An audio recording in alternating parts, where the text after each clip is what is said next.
কেন? ম্যাম আপনি গাড়ি এসেছেন বলে। আমি গাড়ি এসেছি বলে? ঠিক আছে, এবার চুপ করো। এই টিয়া, তোমার ঠান্ডা লেগেছে না? তুমি ওখানে কেন বসেছো?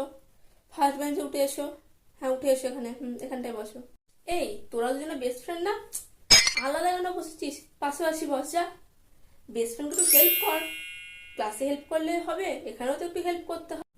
হ্যাঁ, সবাইকে বলছি। বলছি কালকে রাত্রিরে আমি যে দুটো নোট গ্রুপে পোস্ট করেছিলাম, ওই দুটো পড়ে এসছো তো? ওইখান থেকে সব কোশ্চেন আছে। হ্যাঁ, আর দুটো কোশ্চেন আমি অ্যাড করতে ভুলে গেছিলাম, আমি এখানে তোমাদের বলে দিচ্ছি। হ্যাঁ, বলে দেবো। আগে তোমরা। ম্যাম একটা কোশ্চেন ছিল। হ্যাঁ বলো। কতটা? নাম্বার 5। 5? এটা পারছো না? এটা তো আমি ক্লাসে করিয়ে দিয়েছিলাম। ঠিক আছে, ঘাবড়ানোর কিছু নেই, আমি বলে দিচ্ছি। এর অপশন হবে অপশন বি।